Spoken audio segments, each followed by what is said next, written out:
بسم اللہ الرحمن الرحیم الحمد للہ رب العالمین والعاقبۃ للمتقین والصلاة والسلام علی سیدنا محمد وعلی آلہ واصحابہ اجمعین اما بعد وعن ابی ذر رضی اللہ تعالی عنہ قال كنت ردیفا خلف رسول اللہ صلی اللہ علیہ وسلم۔ حضرت سیدنا ابو ذر رضی اللہ تعالی عنہ فرماتے ہیں کہ میں ایک دفعہ نبی کریم صلی اللہ علیہ وسلم کے پیچھے گدھے پر بیٹھا ہوا تھا۔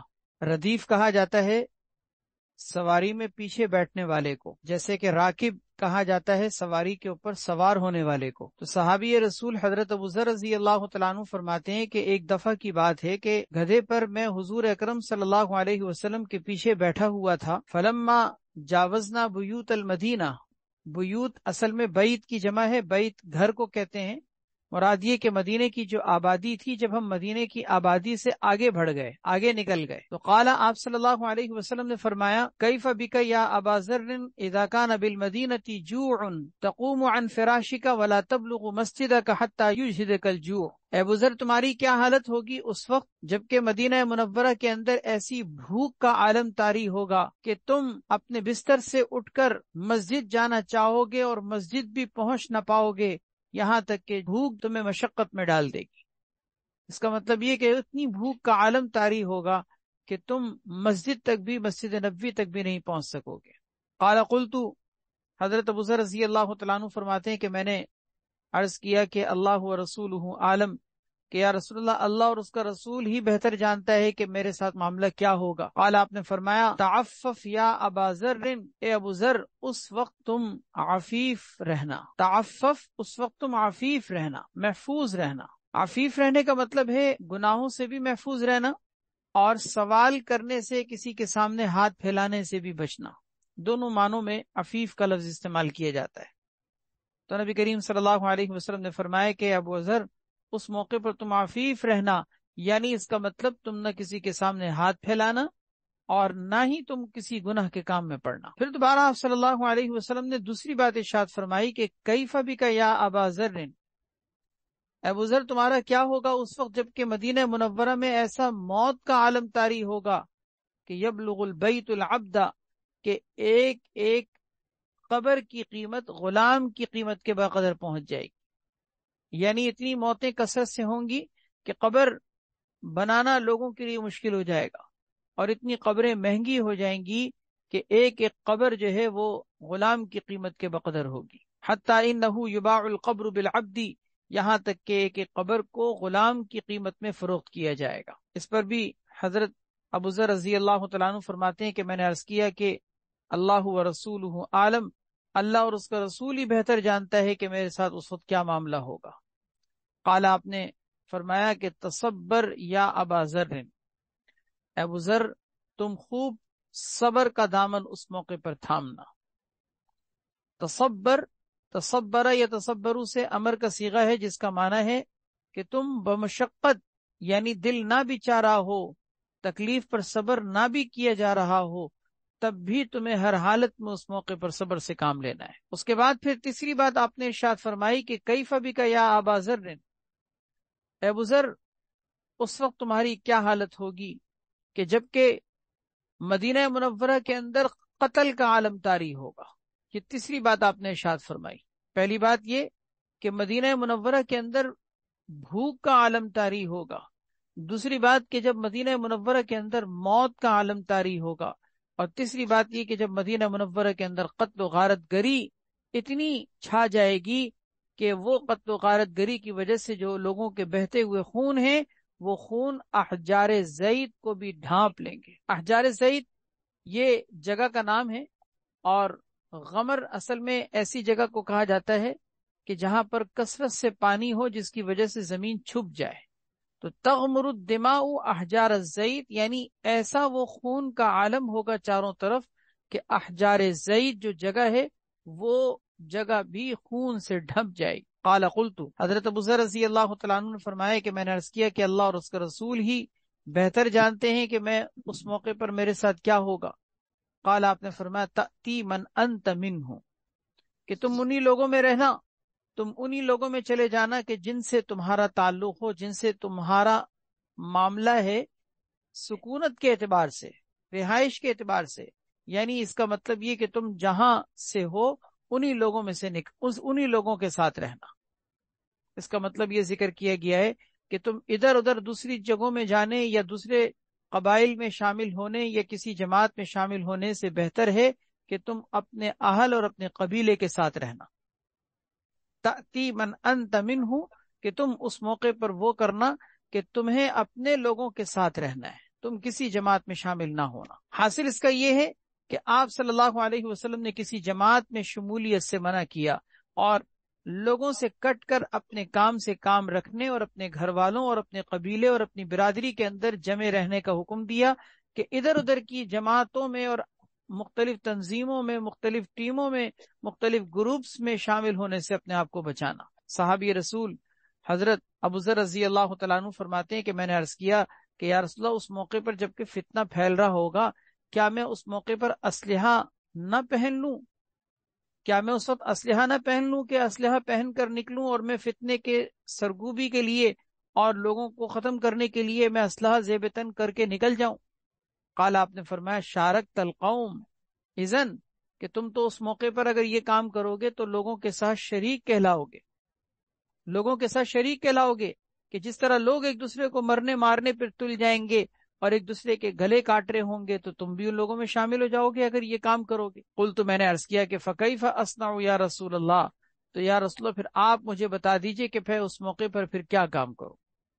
قال، آپ نے فرمایا کہ ان خشیت ان یظہرک شعاع السیف، اگر تمہیں اس بات کا خوف ہو کہ تلوار کی شعاعیں تمہاری آنکھوں کو خیرہ کر دیں گی، یعنی تمہاری آنکھیں چندیا جائیں گی تلواروں کی چمک اور دمک کی وجہ سے، تو فَأَلْقِ نَاحِيَةَ ثَوْبِكَ عَلَى وَجْهِكَ، تو تم اپنے کپڑے کے کنارے کو اپنے چہرے پر ڈال دینا. تم اپنے کپڑے کے کنارے کو اپنے چہرے پر ڈال دینا تاکہ لِيَبُوءَ بِإِسْمِكَ وَإِسْمِهِ، تاکہ تمہاری طرف بڑھنے والا ہاتھ جو قتل کے لیے بڑھ رہا ہو وہ تمہارے بھی گناہ کو وبال کو لے کر اور اپنے بھی گناہ کے وبال کو لے کر لوٹ جائے.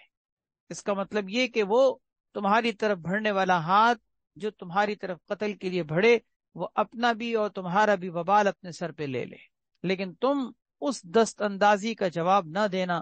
یہ وہی قتل و غارت گری کا آپ صلی اللہ علیہ وسلم نے منظر کھینچا ہے کہ جب مسلمان آپس میں ایک دوسرے سے دست و گریباں ہوں گے، آپس میں ایک دوسرے کی گردنیں کاٹ رہے ہوں گے، ایک دوسرے کا خون بہا رہے ہوں گے، تو نبی علیہ الصلوۃ والسلام نے اس وقت کی منظر کشی کی. آپ نے فرمایا کہ اس وقت کیا عالم ہوگا کہ جب مدینہ منورہ کے اندر بھوک کا عالم ہوگا، قتل کا عالم ہوگا، اور اس مدینہ کے اندر جو ہے وہ موت کثرت سے ہو رہی ہوں گی. ایسے باہمی خانہ جنگی کے موقع پر، جنگ و جدال کے موقع پر، فساد اور فتنہ پروری کے موقع پر، جبکہ مسلمان باہم دست و گریباں ہوں، تمہیں کسی کے ساتھ شامل ہونے کے بجائے اپنے کام سے کام رکھنا چاہیے. اور اگر تمہاری طرف کوئی بڑھنے والا ہاتھ بڑھے تو تم اس بڑھنے والے ہاتھ کا جواب بھی مت دینا، جیسا کہ حضرت آدم علیہ الصلوۃ والسلام کے بیٹے قابیل نے حابیل کی طرف ہاتھ بڑھایا تھا، تو حابیل نے بھی یہی بات کہی تھی کہ تم میری طرف اگر ہاتھ بڑھاؤ گے تو میں تمہاری طرف بدلے میں ہاتھ نہیں بڑھاؤں. انی ارید ان تبوء باسمی و اسمک فتکون من اصحاب النار، کہ میں تو یہ چاہتا ہوں کہ تم میرا بھی اور اپنا گناہ کا وبال لے کر تم جہنمی بن جاؤ. وذالک جزاء الظالمین، رواہ ابو داؤد. اس سلسلے سے متعلق پہلے بھی حدیثیں گزری ہیں جن میں اس بات کا تذکرہ موجود ہے کہ خانہ جنگی کا جب معاملہ ہو، مسلمان آپس میں ایک دوسرے کی گردنیں کاٹ رہے ہوں، تو اس موقع پر مسلمانوں کو الگ تھلگ ہو کر کسی کا ساتھ نہیں دینا چاہیے. یہ جو نبی کریم صلی اللہ علیہ وسلم نے حضرت ابو ذر رضی اللہ تعالیٰ عنہ سے 3 سوالات کیے تھے کہ کیا عالم ہوگا اس وقت جب کہ مدینہ منورہ کے اندر بھوک طاری ہوگی، دوسری بات یہ کہ مدینہ منورہ کے اندر کثرت سے موتیں ہوں گی، اور تیسری بات یہ کہ مدینہ منورہ کے اندر قتل و غارت گری کا عام جو ہے وہ برپا ہو جائے گا. یہ منظر واقعتاً پھر پہلی صدی ہجری کے اندر ہی پیش آ گیا. نبی علیہ الصلوۃ والسلام کی یہ پیشن گوئی پوری ہوئی سن 62 ہجری میں، یزید کے دور حکومت کے اندر، جب مدینہ منورہ کے اندر اس بدبخت نے چڑھائی کی تھی اور مدینے کی اینٹ سے اینٹ بجا دی تھی اور کثرت سے مسلمانوں کو شہید کیا تھا، حتیٰ کہ مسجد نبوی پر کئی دن ایسے گزرے تھے کہ مسجد نبوی کے اندر نماز بھی نہیں ہو سکی تھی.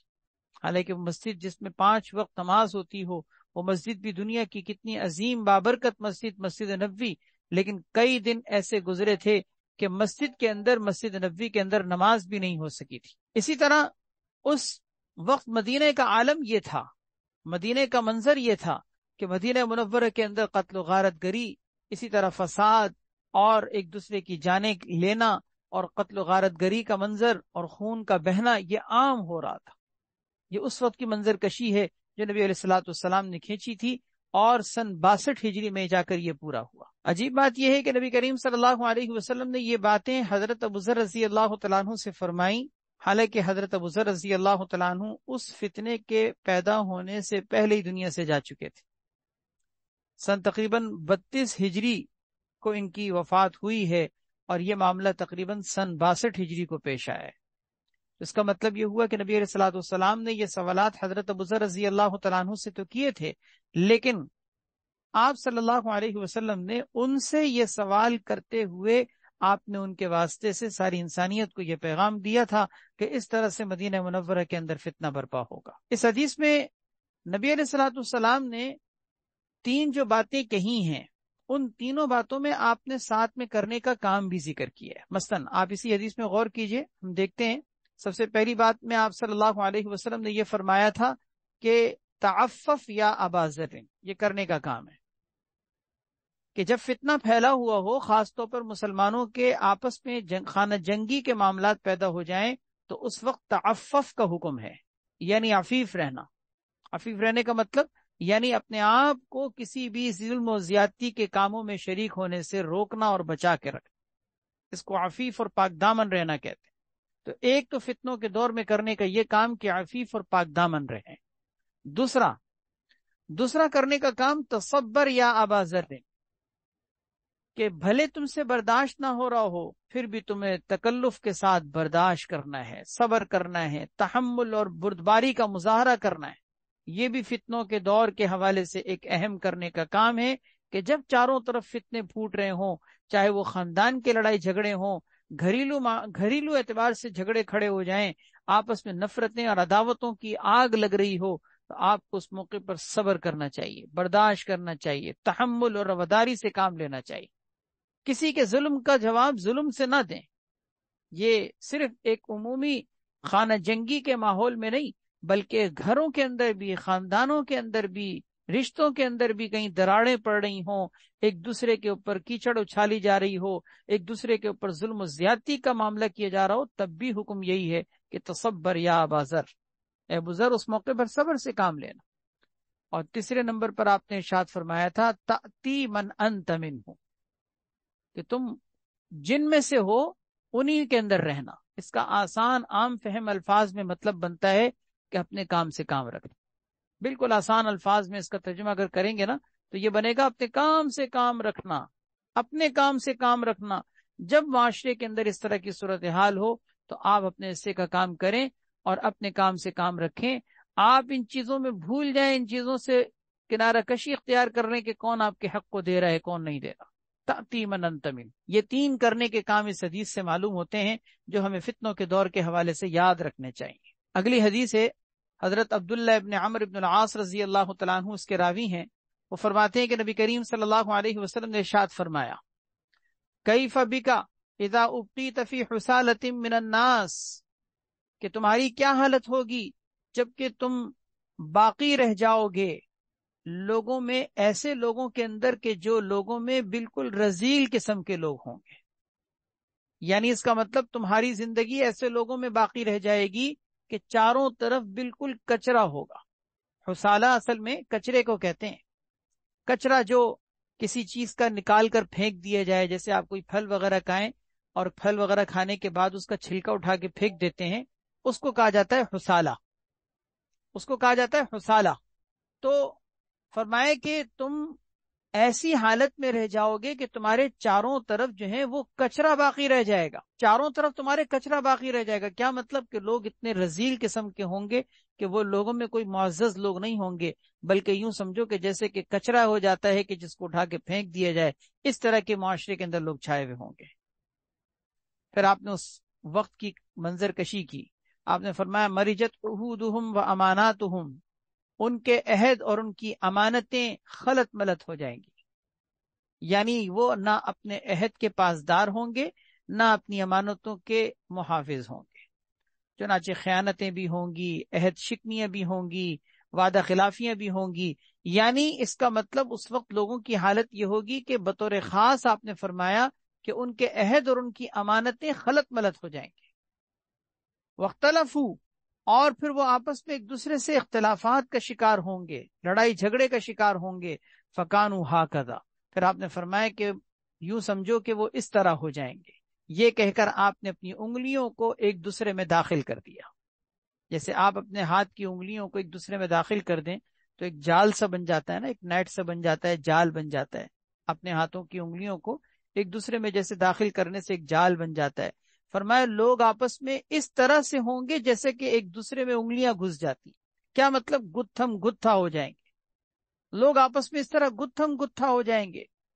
قال، حضرت عبداللہ ابن عمر ابن العاص رضی اللہ تعالیٰ عنہما نے فرمایا فَبِمَ تَأْمُرُنِي، یا رسول اللہ ایسے موقع پر آپ مجھے کس بات کا حکم دیتے ہیں کہ جب معاشرے میں اس طرح کے کچرے ٹائپ کے لوگ موجود رہ جائیں اور لوگوں کی امانتیں اور عہد وغیرہ کی پاسداریاں ختم ہو جائیں اور لوگ آپس میں گتھم گتھا ہو کر لڑنے لگیں، مرنے لگیں، ایک دوسرے کے گلے کاٹنے لگیں، تو آپ مجھے کس بات کا حکم دیتے ہیں؟ قالا، یہ کرنے کا کام ہے۔ سنیے گا کہ نبی علیہ الصلوۃ والسلام نے اس موقع پر کیا فرمایا، آپ نے فرمایا علیک بما تعرف ودع ما تنکر، ایسے موقع پر تمہارے اوپر لازم ہے کہ جن کاموں کو تم جانتے ہو قرآن و سنت کے مطابق وہ صحیح ہیں ان کو تو تم کرو، اور جن کو تم نہیں جانتے، جن کو تم نہیں سمجھتے کچھ، وہ شریعت و سنت کے مطابق نہیں ہے، ایسی چیزوں کو چھوڑ دو۔ علیک بما تعرف ودع ما تنکر، جن کاموں کو تم جانتے ہو ان کاموں کو تم کرنا، اور جن کاموں کو تم نہیں جانتے ان کاموں سے بچنا۔ اس کا مطلب یہ ہوا کہ ایسے موقع پر قرآن و سنت کو تھامنا چاہیے، شریعت کو تھامنا چاہیے، جو پہلے سے چلی آ رہی ہیں چیزیں، ایسی چیزیں کہ جن کو آپ جانتے ہیں کہ قرآن و سنت کے اندر اس کا ثبوت ملتا ہے، تو ایسی چیزوں کو تو آپ تھامیے، اور باقی جو لوگوں کی اپنی خواہشات کی اور اپنی نفسانیت کی چیزیں ہیں، بدعات کی چیزیں ہیں، رسم و رواج کی چیزیں ہیں، خرافات کی چیزیں ہیں، اپنے خاندان اور برادری کی چیزیں ہیں، جو لوگوں نے اپنی من گھڑت اور خود ساختہ چیزیں بنا رکھی ہوں، ایسی چیزوں کو چھوڑ دیجیے۔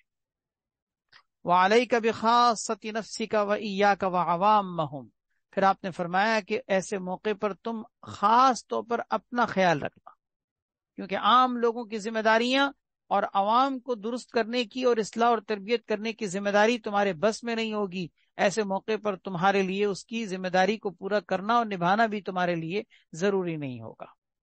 دع، فرمایا کہ وَعَلَيْكَ بِخَاصَّةِ نَفْسِكَ وَإِيَّاكَ وَعَوَامَّهُمْ، ایسے موقع پر تم خاص طور پر اپنا دھیان رکھنا کہ اپنے آپ کو بچا کر رکھو، اپنے آپ کو محفوظ رکھو، اپنے آپ کو شریعت و سنت پر استقامت کے ساتھ جاری رکھو، اپنا خیال رکھنا، وَإِيَّاكَ وَعَوَامَّهُمْ، اور اپنے آپ کو عام لوگوں سے بچانا، کیونکہ عام لوگوں کی اصلاح اور درستگی تمہارے بس میں نہیں ہوگی۔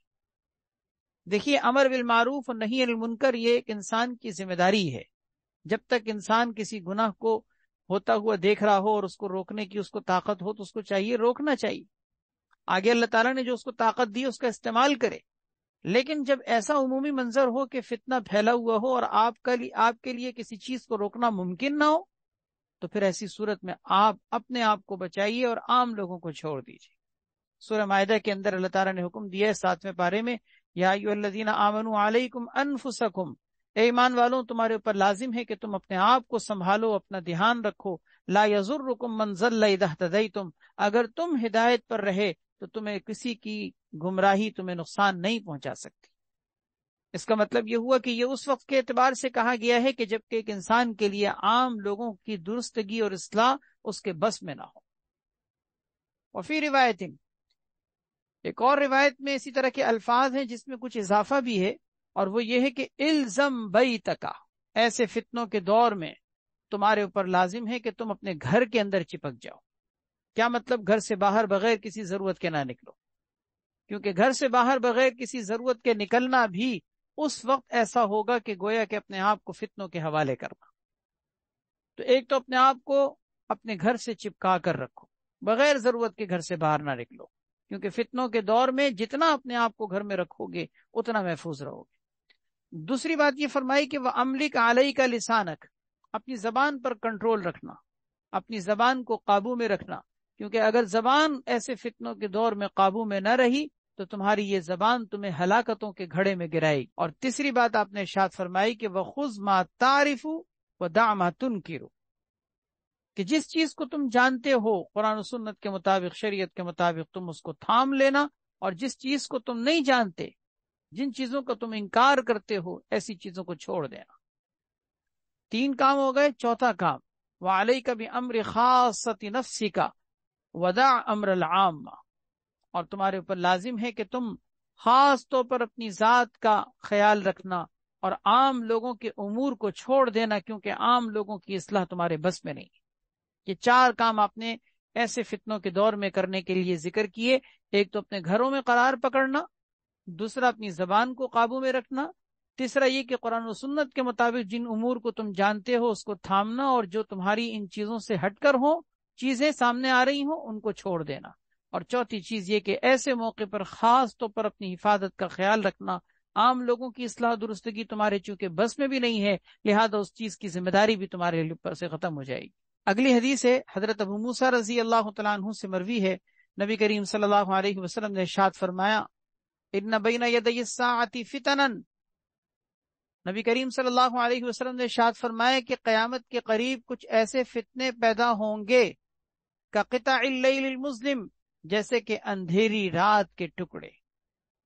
اس طرح کا مضمون پیچھے بھی حدیث میں گزرا تھا کہ اندھیری رات کے ٹکڑوں سے نبی کریم صلی اللہ علیہ وسلم نے فتنوں کے دور کو تشبیہ دی، اور آپ نے فرمایا کہ ایسے گھٹا ٹوپ اندھیرے چھائیں گے فتنوں کے، جیسے یوں سمجھو کہ رات کے اندھیری رات کے ٹکڑے۔ اس سے اشارہ ہے اس بات کی طرف کہ وہ فتنے نہیں ہوں گے، بلکہ وہ کوئی خوفناک خطرناک قسم کے فتنوں کے گھٹا ٹوپ اندھیرے ہوں گے کہ چاروں طرف جیسے اندھیرا پھیل جاتا ہے اور کچھ سجھائی نہیں دیتا، کچھ نظر نہیں آتا، کسی کو کچھ دکھائی نہیں دیتا، انسان کو راستے نظر نہیں آتے۔ اسی طریقے سے جب وہ فتنہ پھیلے گا تو انسان کو اس موقع پر اس طرح کے اندھیروں کا سامنا ہوگا۔ اللہ تعالیٰ پناہ میں رکھے۔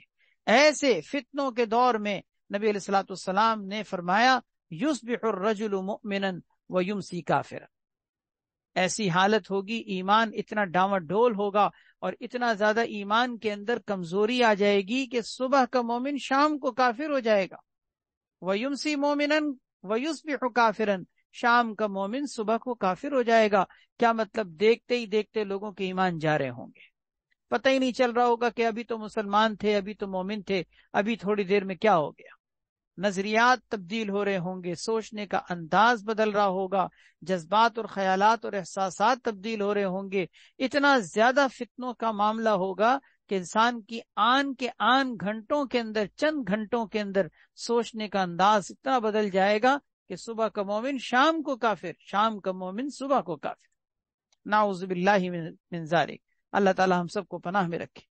پھر آپ نے فرمایا القاعد فیہا خیر من القائم، اس میں بیٹھنے والا کھڑے ہونے والے سے بہتر ہے، والماشی فیہا خیر من الساعی، اور اس میں پیدل چلنے والا دوڑنے والے سے بہتر ہے، فکسروا فیہا قصیکم، ایسے وقت میں فرمائے کہ تم لوگ اپنی کمانوں کو توڑ دینا۔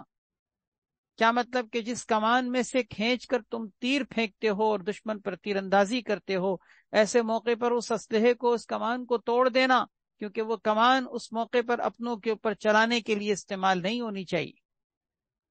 ایسے موقع پر تم لوگوں سے کنارہ کش ہو جانا۔ وَقَطِّعُوا فِيهَا أَوْتَارَكُمْ، اور اس میں تم اپنی اوتار کو کاٹ دینا، یعنی کمان کی رسی کو کاٹ دینا۔ کمان کی وہ رسی جس میں سے ہم تیر کھینچ کے پھینکتے ہیں، اس رسی کو توڑ دینا، کاٹ دینا، کیونکہ اب وہ مسلمانوں کے خلاف وہ اسلحہ استعمال نہیں ہونا چاہیے۔ وَاضْرِبُوا سُيُوفَكُمْ بِالْحِجَارَةِ، اور اپنی تلواروں کو پتھر پر مار کے کند کر دینا، توڑ دینا، یعنی تاکہ وہ مسلمانوں کے اوپر نہ اٹھیں۔ فَإِن دُخِلَ عَلَىٰ أَحَدٍ مِّنكُمْ، اگر تمہارے گھر میں کوئی زبردستی گھس جائے اور کوئی فتنہ پرور قسم کا شخص تمہارے اوپر تلوار لے کر تمہارے گھر میں گھس جائے، فَلْيَكُنْ كَخَيْرِ ابْنَيْ آدم، تو ایسے موقع پر تم اس شخص کی طرح بن جانا جو ابن حضرت آدم علیہ الصلوۃ والسلام کے 2 بیٹوں میں سے بہترین بیٹا تھا، تم اس کے نقش قدم پر چلنا۔ اور حضرت آدم علیہ السلام کے 2 بیٹوں سے کیا مراد ہے؟ حابیل اور قابیل۔ اور ان میں بہتر کون تھا؟ حابیل، کیونکہ اس نے قتل کرنے سے انکار کر دیا تھا اور کہا تھا کہ تم اگر مجھے قتل کرنا چاہو تو میں بدلے میں تمہیں قتل کرنے کا نہیں سوچوں گا۔ تو حضرت حضور اکرم صلی اللہ علیہ وسلم نے فرمایا کہ ایسے موقع پر کہ جب کوئی تم پر زبردستی گھس جائے، تمہارے اوپر تلوار اٹھا کر فتنہ پھیلانا چاہے، تو ایسے موقع پر تم حضرت آدم علیہ السلام کے بہترین بیٹے کے نقش قدم پر چلنا۔ کیا مطلب کہ تم ظلم کا جواب ظلم سے نہ دینا، یہ نہ کرنا کہ تم بھی دست اندازی کرو، تم بھی ظلم کا جواب ظلم سے دینے لگو۔ فَلْيَكُنْ كَخَيْرِ ابْنَيْ آدم، اس میں بھی وہی منظر کشی کی گئی ہے جو پیچھے بھی گزرا، کہ مسلمانوں کے باہمی جنگ و جدال اور خانہ جنگی کے اندر انسان کو دور رہنے کی اس میں تعلیم دی گئی ہے۔ البتہ اس میں ایک بات کلیئر کر لینی چاہیے کہ اگر کوئی شخص ابتداً اٹیک کرتا ہے تو وہ تو حدیثوں میں جیسے کہ منع کیا گیا کہ آگے بڑھ کر اٹیک کرنے سے انسان بچے، لیکن اگر کوئی ڈیفینس میں مثلاً اپنے دفاع میں اپنی جان کے بچانے کے لیے اگر کوئی ہاتھ پاؤں مارتا ہے، مقصد اس کا مارنا نہ ہو، مقصد اس کا قتل کرنا نہ ہو، بلکہ اپنا دفاع کرنا ہو، تو بعض دوسری روایات کو سامنے رکھتے ہوئے صحابہ کرام کا یہ مسلک بھی پیچھے ہم پڑھ چکے ہیں اور گزر چکا ہے کہ بعض صحابہ کرام کی رائے یہ تھی کہ ابتداءً اٹیک کرنا تو درست نہیں، لیکن ایسے موقع پر اپنے دفاعی پوزیشن میں انسان اپنا دفاع کرتے ہوئے اپنی جان کے تحفظ میں اگر کوئی قدم اٹھائے تو پھر اس صورت میں وہ اٹھا سکتا ہے۔ اور یہ بات دوسری حدیثوں میں موجود ہے، من قتل دون نفسه فهو شہید، او کما قال علیہ الصلوۃ والسلام، جو اپنی جان کے تحفظ میں مارا گیا وہ بھی شہید ہے۔ لہذا کوئی ایسے موقع پر اپنی جان کے بچانے کے لیے اگر کوئی اقدام کرتا ہے تب بھی وہ شہید کہلائے گا۔ رواہ ابو داؤد، اور فی روایت لہو، اور ایک اور ابو داؤد شریف کی روایت میں یہ بھی الفاظ ہیں کہ ذکر الی قولہ خیر من الساعی، کہ جس میں یہ کہا گیا ہے کہ خیر من الساعی، کہ وہ چلنے والا، پیدل چلنے والا دوڑنے والے سے بہتر ہے۔ ثم قالوا فما تأمرنا، تو صحابہ کرام نے پوچھا کہ فما تأمرنا، آپ ہمیں کس چیز کا حکم دیتے ہیں؟ قال، آپ نے فرمایا کونوا احلاس بیوتکم، تم لوگ اپنے گھروں کے ٹاٹ بن جاؤ۔ کونوا احلاس بیوتکم، اپنے گھروں کے ٹاٹ بن جاؤ۔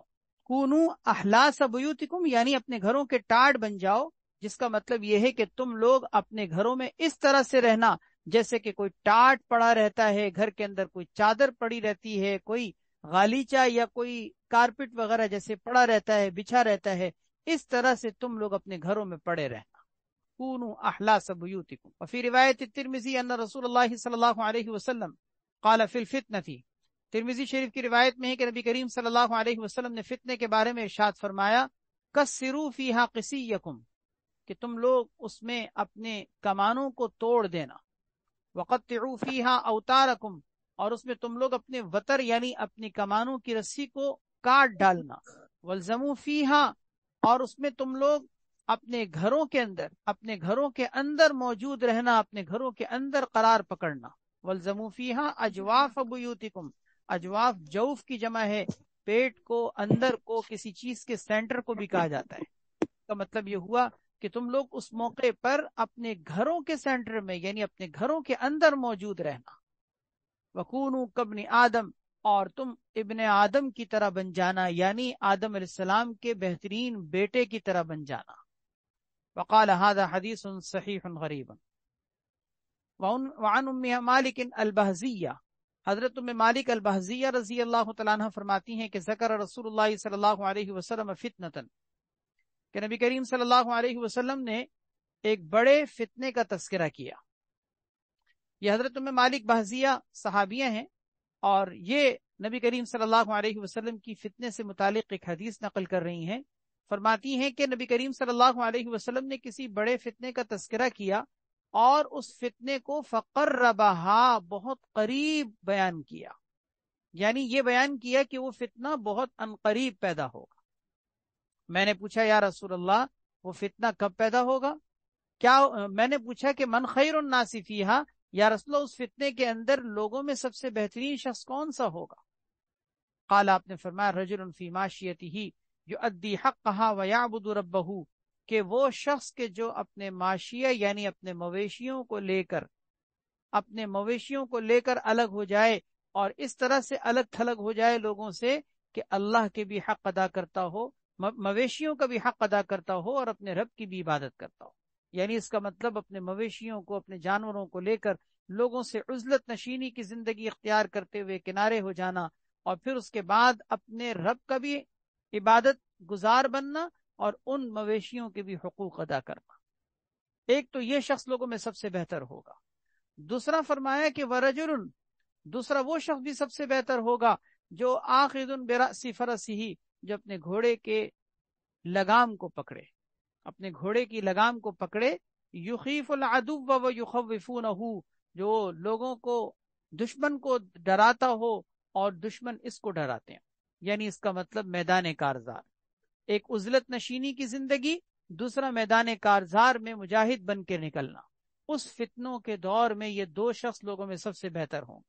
کیا مطلب کہ دو کام، یا تو فتنے کی سرکوبی کی اگر صلاحیت ہے اور طاقت ہے تو انسان نکلے اور دشمن سے برسر پیکار ہو کر جہاد میں نکلے، اور دوسرا عزلت نشینی کی زندگی کے ایک انسان لوگوں سے کٹ کر اپنے آپ کو فتنوں سے دور رکھے۔ رواہ الترمذی۔ وعن عبد اللہ بن عمرو رضی اللہ تعالی عنہما قال قال رسول اللہ صلی اللہ علیہ وسلم، نبی کریم صلی اللہ علیہ وسلم نے ارشاد فرمایا، ستکون فتنۃ، ان قریب ایسا فتنہ رونما ہوگا، تستنزف العرب، جو عرب کا صفایا کر دے گا۔ استنزاف کا مطلب ہوتا ہے کسی چیز کو بالکل صفایا کر دینا، جڑ سے اکھاڑ پھینکنا، استنزاف۔ فرمائے کہ ایسا بڑا فتنہ پیدا ہوگا کہ جو عربوں کا صفایا کر دے گا۔ کیا مطلب؟ اس میں عرب بہت کثرت سے قتل کیے جائیں گے، عرب بہت کثرت سے مارے جائیں گے، قتلاہا فی النار، اور اس کے مقتولین جہنم میں جائیں گے۔ کیا مطلب؟ یعنی اس کا مطلب یہ کوئی جہاد میں شہید ہونے والے لوگوں کا معاملہ نہیں ہوگا کہ عرب شہید ہو رہے ہوں گے اور جنت میں جا رہے ہوں گے، نہیں، ایسا فتنہ ہوگا کہ جو عربوں کا صفایا کر دے گا اور اس کے مقتولین، عربوں کے مقتولین جہنم میں جا رہے ہوں گے۔ اللہ اکبر۔ اللسان فیہا اشد من وقع السیف، اور اس کے اندر زبان کا استعمال کرنا یہ تلوار کے مارنے سے زیادہ شدید ہوگا۔ کیا مطلب؟ تلوار کی جس طرح وار سے تکلیف ہوتی ہے، بندہ مرتا ہے اور اس کی وجہ سے خون بہتا ہے، اس زمانے میں زبان کا استعمال کرنا اتنا زیادہ شدید ہوگا کہ تلوار کے وار سے نقصان اتنا نہیں ہوگا جتنا لوگوں کی زبانوں سے نقصان ہو رہا ہوگا۔ کیا مطلب اس بات کا؟ معاشرے کے اندر وہ فتنہ ایسا پھیلے گا کہ لوگوں کی زبانوں سے کچھ حق کہنا، حق گوئی کرنا، حق بات کہنا اور کسی کے سامنے سچی بات اور صحیح بات کہنا مشکل ہو جائے گا۔ زبان کا استعمال کرنا تلوار سے زیادہ خطرناک ہو۔ اس حدیث سے یہ بات معلوم ہوتی ہے کہ عربوں کا کوئی بہت بڑا قتل عام ہونا ہے۔ اگرچہ ماضی میں بھی اس کے اور بھی واقعات گزرے ہیں، لیکن اب بھی موجودہ زمانے کے اگر حالات کو سامنے رکھا جائے تو ان موجودہ حالات کے تناظر میں اس طرح کی صورتحال جو ہمارے معاشرے کے اندر چھائی ہوئی ہے کہ سارے عرب کے اندر ایک خاموشی، اتنے بڑے مسئلے کے باوجود سارے عرب کے حکمران سب خاموش تماشائی بن کر اس طرح سے فلسطین کے اندر کٹتے ہوئے بچوں کو اور ان کے بہتے ہوئے خونوں کو دیکھ رہے ہیں جیسے کہ کوئی اسٹیڈیم میں بیٹھ تماشا دیکھتا ہے۔ بڑے بڑے حکمران جن کے پاس معدنیات اور اسی طرح تیل اور طاقتیں مادی اعتبار سے، ظاہری اعتبار سے، اسباب اور وسائل کے اعتبار سے، مال و دولت کے اعتبار سے کس چیز کی کمی ہے؟ کتنے بڑے بڑے ظاہری اسباب کے حامل ہونے کے باوجود آج یہ صورتحال ہے کہ کوئی زبان سے صحیح معنوں میں مرد قلندر بن کے کوئی کسی کو روک بھی نہیں سک رہا۔ لیکن یہ سب اپنی اپنی کرسیوں کو، اپنی اپنی بادشاہتوں کو اور اپنی اپنی صدارتوں کو بچانے کے لیے جو آج زبان کی خاموشیاں لے کے بیٹھے ہوئے ہیں، وہ دن دور نہیں کہ جب ان کے لیے یہی چیز ان کی بادشاہتوں کے تباہی کا ذریعہ بنے گا۔ یہ عجیب تماشائی بن کر جو معاشرے کے اندر بیٹھے ہوئے، حتیٰ کہ صورتحال اس طرح کی ہے کہ اپنے ملکوں کے اندر عوام کو بھی اس بات کی ان کی طرف سے اجازت نہیں ہے کہ کوئی کھڑے ہو کر فلسطین کے حق میں بولے۔ جھنڈے لے کر کوئی فلسطین کے حق میں پلے کارڈ لے کے نکلے اور کوئی احتجاجی ریلی نکالے، بہت سے دنیا کے ممالک کے اندر، خلیجی ممالک کے اندر میں بات کر رہا ہوں، اس تک کی پابندی ہے کہ 4 آدمی کھڑے ہو کر یہ کام نہیں کر سکتے۔ اللہ تعالیٰ پناہ میں رکھے۔ یہ جو چیز ہے کہ اس طرح سے عرب بیٹھ کے جو تماشا دیکھ رہے ہیں، اور فلسطین کی سرزمین پر غزہ کے مسلمانوں کے ساتھ جو کچھ ہو رہا ہے، یہ تماشائی بن کر دیکھ تو رہے ہیں، لیکن کب تک دیکھتے رہیں گے؟ بکری کی ماں آخر کب تک خیر منائے گی؟ آئے گی چھری کے نیچے، آئے گی۔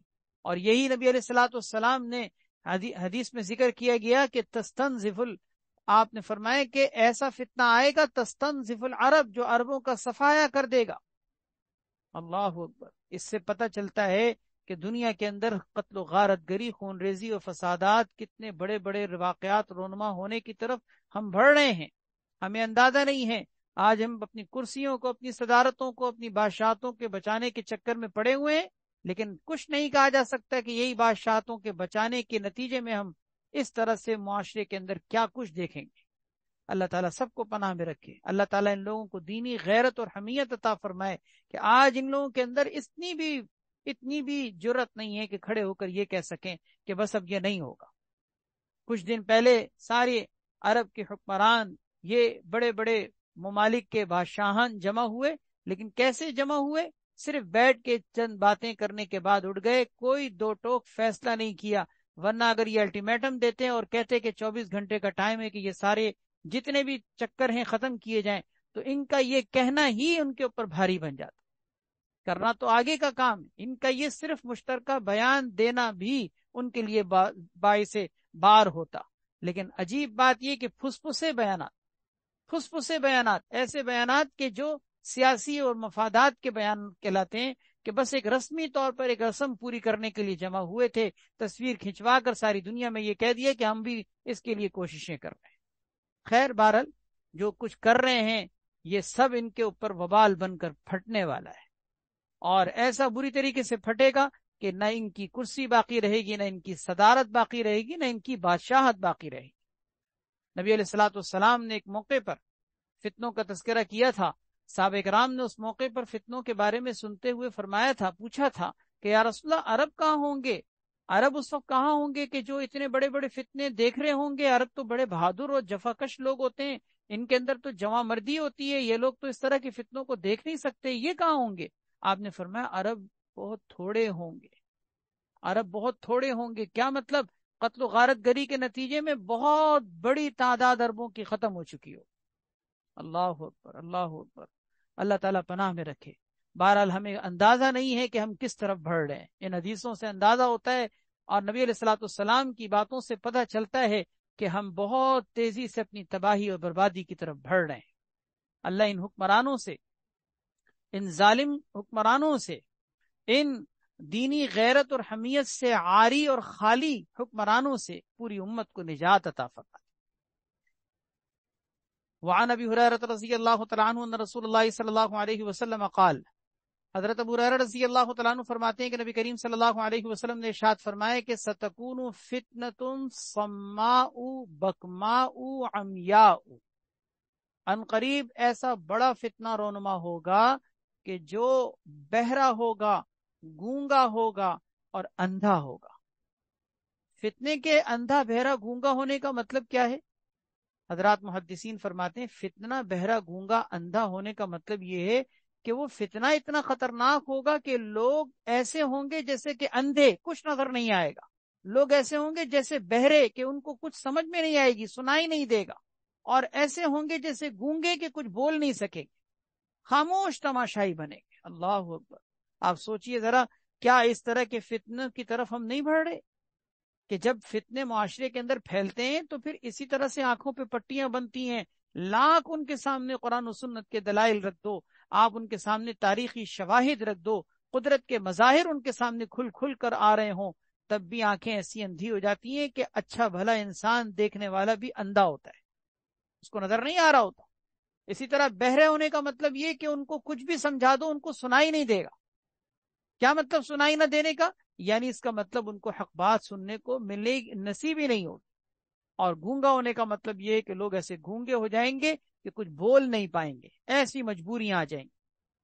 ستکون فتنۃ صماء بکماء عمیاء، عن قریب ایسا بڑا فتنہ رونما ہوگا جو بہرا ہوگا، گونگا ہوگا، اندھا ہوگا۔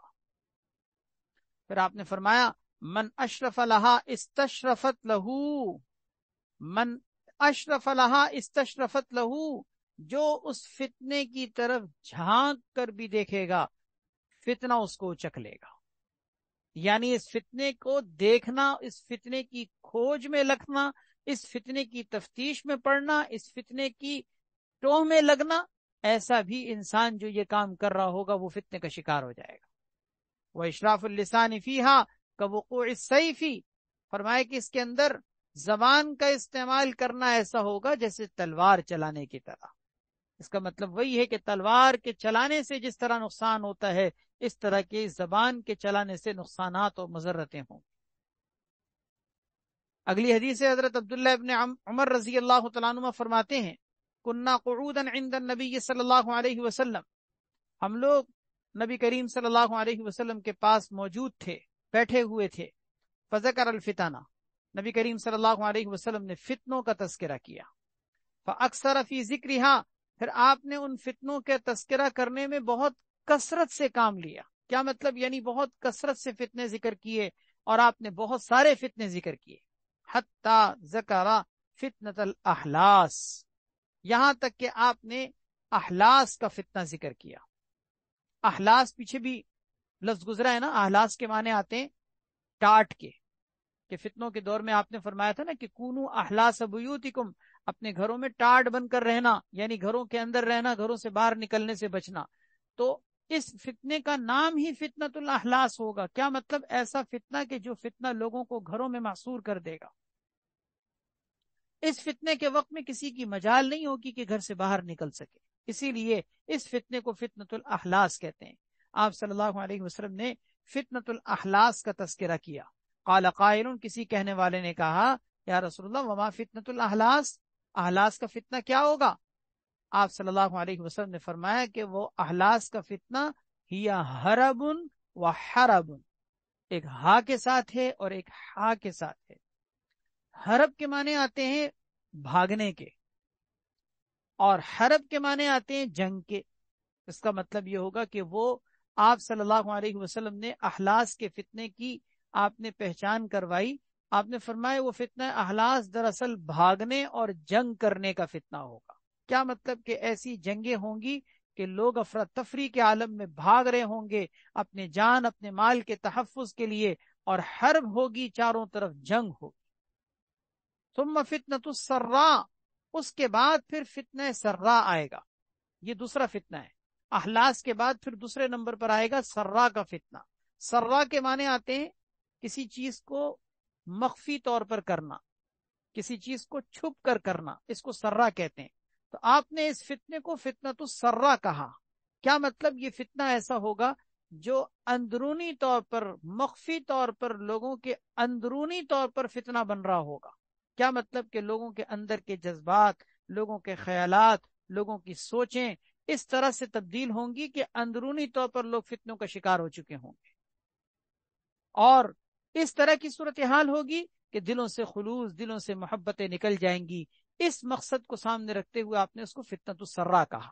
یہ بعض رات نے اس کی تشریح کی ہے کہ فتنۃ السرا کو سرا کہنے کی وجہ یہ ہوگی اندرونی فتنے، فتنۃ السرا۔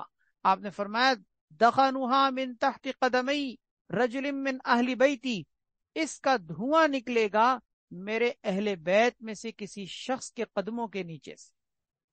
اس کا دھواں نکلے گا میرے اہل بیت میں سے کسی شخص کے قدموں کے نیچے سے۔ یعنی اس کا کیا مطلب؟ کہ اس فتنے کا جو بانی ہوگا، اس فتنے کا جو پیدا کرنے والا اور موجد ہوگا، اس فتنے کا جو ذریعہ بننے والا ہوگا، وہ میرے اہل بیت میں سے کوئی سادات میں سے ہوگا۔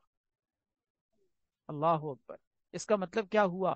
کہ اس فتنے کا ذریعہ بننے والا اتنا اعلیٰ نسل اور خاندان کا ہوگا، لیکن آپ نے فرمایا یزعمو انہو منی، وہ میرے اہل بیت اور میرے سادات میں سے ہونے کی وجہ سے میرے بارے میں یہ گمان کرے گا کہ وہ مجھ میں سے ہے، یعنی میرے خاندان سے تعلق رکھتا ہے، لوگوں کو دھوکہ دے رہا ہوگا کہ میں سادات میں سے ہوں، میں سید خاندان میں سے ہوں۔ لیکن آپ نے فرمایا یاد رکھنا لیس منی، وہ مجھ میں سے نہیں ہوگا۔ کیونکہ وہ میرا کیسے ہو سکتا ہے؟ میرے اہل بیت میں سے اگر تھا وہ تو میرے نقش قدم پر کیوں نہ چلا؟ وہ تو لوگوں کے لیے فتنے کا ذریعہ بنا۔ آپ نے فرمایا یزعم، وہ یہ دعویٰ کرتا ہوگا کہ انہ منی، کہ وہ میرے خاندان سے تعلق رکھتا ہے، حالانکہ سن لو ولیس منی، اس کا مجھ سے کوئی تعلق نہیں ہوگا۔ پھر آپ نے فرمایا انما اولیائی المتقون، میرے دوست تو متقی ہوتے ہیں۔ کیا مطلب؟ میرے اہل بیت کہلانے والے، میرے سادات کہلانے والے، میرے دوست کہلانے والے وہ ہوتے ہیں جو متقی ہوتے ہیں، جو متقی پرہیزگار ہوتے ہیں، گناہوں سے بچتے ہیں۔ وہ اس قابل ہیں کہ میرے خاندان، میرے اولیاء، میرے دوستوں میں شامل۔ ثم یصطلح الناس علی رجل، پھر لوگوں کی صلح ہوگی ایک ایسے شخص پر، کورکن علی ضلع، جیسا کہ کوئی ایسا شخص کہ جس کے اندر صورتحال یہ ہوگی کہ کولا، انسان کے جو کولے ہوتے ہیں، یہ کولا اس کی پسلی پر رکھا ہو۔ کولے پسلی پر رکھنے کا مطلب یہ ایسا لفظ ہے کہ جس کا معنی حضرات محدثین نے ذکر کیا ہے کہ جیسے کولا پسلی پر ہو تو وہ بے حقیقت ہوتا ہے، اور اس پسلی کی کوئی وقعت نہیں ہوتی، اور وہ پسلی بے حیثیت ہوتی ہے، کیونکہ اس کا جماؤ کولے پر نہیں ہو سکتا۔ کیونکہ کولے پر اگر کوئی پسلی رکھ دی جائے تو اس کے اندر قرار نہیں ہے، کسی بھی وقت وہ دھڑم سے گر جائے۔ تو اس طرح پسلی جس طرح کولے پر رکھی جائے، اسی طریقے سے ایسی حالت ہوگی اس شخص کی جس کے اوپر صلح کریں گے کہ اس کے اندر کوئی قرار نہیں ہوگا۔ ابھی کچھ کہہ رہا تھا، تھوڑی دیر میں کچھ کہے گا۔ ابھی بات کچھ کر رہا تھا اور عمل اس کا کچھ ہوگا۔ ابھی اس نے عہد کیا تھا، تھوڑی دیر میں عہد شکنی ہوگی۔ اس کا مطلب یہ کہ جیسے کہ کا وریکن علی ضلع، کہ کولہا جیسے پسلی پر ہو تو بے حیثیت ہوتا ہے، اس میں کوئی قرار نہیں ہوتا، مضبوطی نہیں ہوتی، تو وہ شخص جس پر لوگ صلح کریں گے اس کے اندر بھی کوئی مضبوطی نہیں ہوگی، کوئی قرار نہیں ہوگا، کوئی پختگی نہیں ہوگی۔ ابھی کچھ کہے گا، کبھی کچھ کہے گا، کبھی یہ کہے گا، کبھی وہ کہے گا، اس کا گرگٹ کی طرح سے رنگ بدل رہا ہوگا، یعنی قرار نہیں ہوگا۔ لوگ ایسے شخص پر صلح کریں گے۔ ثم فتنۃ الدہیمہ، اس کے بعد پھر تیسرے نمبر پر فتنہ سرا کے بعد آپ نے فرمایا فتنۃ الدہیمہ آئے گا۔ فتنۃ الدہیمہ، دہیمہ کے معنی کالے کے آتے ہیں۔ دہیمہ دہما کی تصغیر ہے، جس کے معنی آتے ہیں سخت قسم کا سیاہ بھٹ، کالا رنگ، بالکل کالے رنگ کو دہما کہتے ہیں۔ تو آپ نے فرمایا وہ فتنۃ الدہیمہ ہوگا۔ کیا مطلب؟ وہ ایسا فتنہ ہوگا کہ جس فتنے میں چاروں طرف اندھیرے پھیلیں گے۔ ظاہری طور پر اندھیرے مراد نہیں، مطلب اس وقت ایسی صورتحال ہوگی کہ لوگوں کے لیے حق کو تلاش کرنا مشکل ہو جائے گا۔ چاروں طرف اندھیرے پھیل جائیں گے، جیسے اندھیرے میں ہاتھ کو ہاتھ سجائی نہیں دیتا، ایسے ہی حق لوگوں کے اندر سے اس طرح سے گم ہو جائے گا کہ لوگ حق کو ڈھونڈ رہے ہوں گے لیکن حق نہیں مل رہا ہوگا۔ فتنۃ الدہیمہ، آپ صلی اللہ علیہ وسلم نے فرمایا لا تدعوا احدا من هذه الامه الا لطمته لطمه، اس امت میں سے یہ فتنہ کسی کو نہیں چھوڑے گا مگر ہر ایک کو اس کا تھپڑ لگے گا، ہر ایک کو اس فتنے کا تھپڑ لگے گا۔ فتنے کا تھپڑ لگنے کا مطلب کیا؟ یہ فتنہ سب کو نقصان پہنچائے گا، کوئی اس فتنے کے نقصان سے اور اس کی مضرتوں سے بچ نہیں پائے گا۔ فَإِذَا قِيلَ، جب یہ کہا جائے گا کہ انقضت تمادت، کبھی یہ فتنہ ہلکا ہو جائے گا نا تو لوگ سمجھیں گے کہ شاید ختم ہو گیا۔ جیسے کوئی بادل چھٹ جائیں تو لوگ سمجھتے ہیں کہ چلو بھائی اب بادل چھٹ گئے، اب یہ موسم ختم ہو گیا، لیکن پھر سے بادل آ جائے تو نبی علیہ الصلوۃ والسلام نے فرمایا اس فتنے کی حالت یہ ہوگی کہ جب یہ فتنہ کچھ ماند پڑے گا، کم ہوگا، تو لوگ کہیں گے انقضت، ختم ہو گیا، لیکن تھوڑی دیر بعد تمادت، پھر طویل ہو جائے گا۔ مطلب یہ فتنہ جاتے جاتے پلٹے گا، یہ مطلب ہے فتنہ جاتے جاتے پلٹے گا۔ اور اسی فتنوں کے دور میں، فتنۃ الدہیمہ کے دور میں، آپ صلی اللہ علیہ وسلم نے فرمایا یصبح الرجل فیہا مؤمنا ویمسی کافرا، صبح کو مومن، شام کو کافر ہوگا۔ دیکھتے ہی دیکھتے انسان کا ایمان چلا جائے گا۔ حتی یسیر الناس الی فسطاطین، یہاں تک کہ لوگ دو طرح کے خیموں میں تقسیم ہو جائیں گے۔ لوگ دو طرح کے خیموں میں تقسیم ہو جائیں گے، فسطاط کہا جاتا ہے خیمے کو۔ لوگ دو طرح کے خیموں میں تقسیم ہو جائیں گے، یعنی کیا مطلب؟ لوگوں کے اندر دو طرح کی طبقاتی تقسیم ہو جائے گی، ایک طرف حق ہوگا، ایک طرف باطل ہوگا۔ یہی وہ طبقاتی تقسیم ہے جو آج پوری دنیا کے اندر آپ کو پتہ ہے کہ پھیل رہی ہے۔ ایک طرف حق ہے، دوسری طرف باطل ہے۔ حق والے حق کے جھنڈے کے تحت اس وقت پوری دنیا میں جمع ہو رہے ہیں. یہ ایک کولڈ وار آپ نے سنا ہوگا جو سرد جنگ کہلاتی، جس کو اردو میں کہتے ہیں سرد جنگ. ایک جنگ وہ ہوتی ہے جو میدان میں کھیلی جاتی ہے، جس کا معاملہ یہ ہوتا ہے کہ دو بدو آمنے سامنے فائٹ ہوتی ہے. لیکن ایک سرد جنگ ہوتی ہے. سرد جنگ کا مطلب کیا کہ اپنے گھروں میں رہتے ہوئے، اپنے فیلڈ میں رہتے ہوئے، اپنے شعبہ زندگی کے اندر کام کاج میں مصروف رہتے ہوئے یہ جنگ چل رہی ہے. ایک طرف ہے حق والوں کا ذہن جو ہر چیز کو ایمان کے انداز میں دیکھ رہے ہوتے ہیں، آخرت کی فکر کے ساتھ دیکھ رہے ہوتے ہیں، حق والوں کو حق سمجھ رہے ہوتے ہیں، قرآن و سنت کو صحیح سمجھ رہے ہوتے ہیں، شریعت کے احکامات کو صحیح سمجھ رہے ہوتے ہیں. یہ ہیں فسطاط حق، اللہ میں ان میں شامل فرمائے. اور دوسری طرف وہ طبقہ ہے کہ جس کے ذہن اور دل و دماغ کے بارے میں اگر دیکھا جائے تو اسلام سے وہ کلیئر نہیں ہوتا. اس کو پردے پر اشکالات ہوتے ہیں، اس کو داڑھی کے بارے میں اعتراضات ہوتے ہیں، اس کو نماز کے بارے میں آپ سن لیں تو اس کے اندر اس کی دل مطمئن نہیں ہوتا کہ جی نماز پڑھیں تو کام کیا کریں، کاروبار اور تجارت میں جھوٹ نہ بولیں تو کاروبار کیسے کریں. اسی طریقے سے اگر عورت گھر کے اندر مقید اور پابند ہو کر رہے تو پھر اس کا معاملہ زندگی کے اندر کیسے رہے گا. عورت کو تو شانہ بشانہ مرد کے ساتھ کام کے لیے نکلنا چاہیے. یہ وہ ساری چیزیں ہیں، میں نے چند مثالیں دی ہیں. ورنہ اس وقت دنیا کے اندر یہ طبقاتی تقسیم کہ ایک طرف سیکولرزم ہے، ایک طرف اسلامزم ہے. اسلامزم کو فسطاط حق کہتے ہیں، سیکولرزم کو، لبرلزم کو کہا جاتا ہے فسطاط باطل. آپ صلی اللہ علیہ وسلم نے فرمایا حتی یسیر الناس الی فسطاطین، لوگوں کی یہ حالت ہوگی کہ لوگ دو طرح کے خیموں میں تقسیم ہو جائیں گے.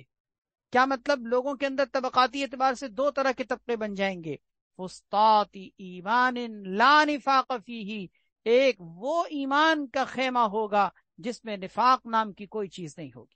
یعنی سچے مومن، مخلص مومن، خالص ایمان والے، جن کے ایمان میں کھرا پن ہوگا، کھوٹ نام کی کوئی چیز نہیں ہوگی، ایسے مخلص مومن ان کو کہا جاتا ہے فسطاط ایمان لا نفاق فیہ.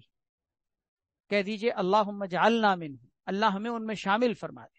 وفسطاط نفاق لا ایمان فیہ، دوسری طرف وہ نفاق کا خیمہ ہوگا جس میں ایمان نام کی کوئی چیز نہیں ہوگی. کیا مطلب؟ دوسری طرف ایسا نفاق ہوگا، ایسا نفاق ہوگا کہ ایمان نام کی کوئی چیز نہیں ہوگی. یہ طبقاتی تقسیم، کولڈ وار، سرد جنگ پوری دنیا کے اندر 21ویں صدی کے شروع سے چل پڑی ہے. اور یہ لکیر کھینچ رہی ہے، یہ لکیر کھینچ رہی ہے.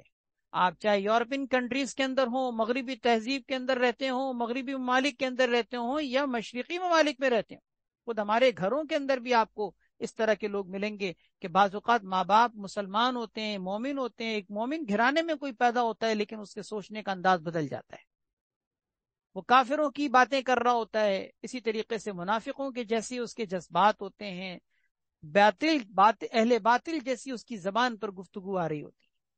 اللہ تعالیٰ پناہ میں رکھے.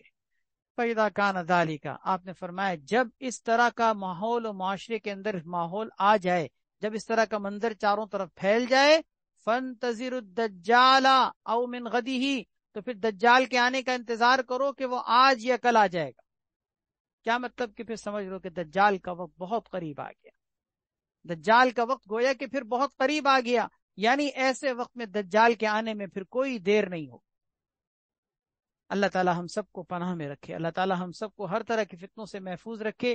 دعا بھی مانگا کریں اور اپنے آپ کا ہمیشہ لحاظ بھی رکھا کریں، اپنا خیال بھی رکھا کریں کہ آپ کس خیمے کے اندر ہیں.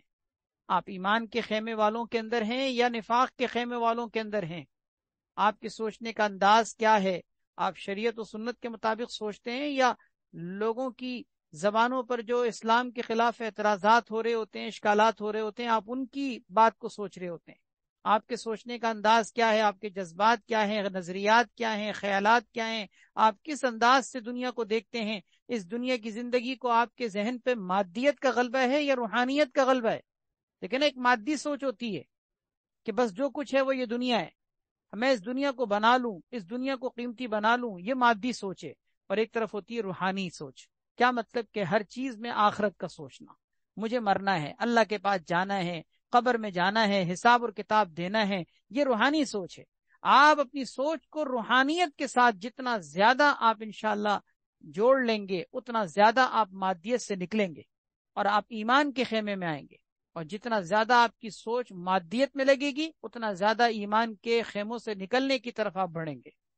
اللہ تعالی ہم سب کو اہل حق کے ساتھ وابستگی عطا فرمائے۔ ایک دعا مانگا کریں، آخر میں وہ دعا تلقین کرتا ہوں، اس دعا کو یاد کریں اور اس کو مانگا کریں۔ عربی کے الفاظ بھی ذکر کر رہا ہوں، اردو میں بھی ذکر کر رہا ہوں، دونوں الفاظ کو سن لیجئے، اور اس الفاظ کے ساتھ اگر عربی میں مانگ سکے تو بہت اچھی بات ہے، نہیں تو کم سے کم اپنی زبان میں مانگے۔ اللہم ارنا الحق حقا وارزقنا اتباعہ وارنا الباطل باطلا وارزقنا اجتنابہ۔ اے اللہ ہمیں حق کو حق دکھا اور اس کی اتباع اور پیروی نصیب فرما، اور اے اللہ ہمیں باطل کو باطل دکھا دے اور اس سے ہم سب کو گریز کرنے کی توفیق عطا فرما۔ اللہم ارنا الحق حقا وارزقنا اتباعہ وارنا الباطل باطلا وارزقنا اجتنابہ۔ جب انسان حق کو پہچان لے، حق والوں کے ساتھ وابستہ ہو جائے، تو بس یہی اس کی کامیابی ہوتی ہے۔ اور اگر خدا نہ خواستہ انسان کو حق نہ ملا اور انسان اہل باطل کے ساتھ جا کے مل گیا اور اہل باطل کی پیروی میں لگ گیا، تو پھر یہی اس کی گمراہی اور یہی اس کی تباہی بربادی کی نشانی ہوتی ہے۔ اللہ تعالی ہم سب کو پناہ میں رکھے۔ اللہم ارنا الحق حقا وارزقنا اتباعہ وارنا الباطل باطلا وارزقنا اجتنابہ۔ وآخر دعوانا الحمد للہ رب العالمین۔ الحمد للہ رب العالمین والعاقبۃ للمتقین والصلاۃ والسلام علی سیدنا محمد وعلی آلہ واصحابہ اجمعین۔ یا ارحم الراحمین، اپنے فضل و کرم سے ہماری اس مجلس کو، اس محفل کو اپنی بارگاہ میں قبول فرما۔ ہم سب یا اللہ فتنوں سے متعلق احادیث سننے کے لیے بیٹھے ہیں، جمع ہوئے ہیں، اللہ ہم سب کو ہر طرح کے فتنوں سے بچا لے۔ یا اللہ فتنہ احلاس سے بچا، فتنہ سرا سے بچا، فتنہ دہیمہ سے بچا۔ یا اللہ ہم سب کو ہر طرح کے فتنوں سے محفوظ فرما۔ یا اللہ ہم سب کو حق والوں کی پہچان نصیب فرما اور ان کی اتباع اور پیروی کی توفیق عطا فرما۔ اور یا اللہ ہمیں باطل کو باطل سمجھنے کی، جاننے کی، پہچاننے کی اور اس سے بچنے کی توفیق عطا فرما۔ سبحان ربک رب العزت عما یصفون وسلام علی المرسلین والحمد للہ رب العالمین۔ آمین برحمتک یا ارحم الراحمین۔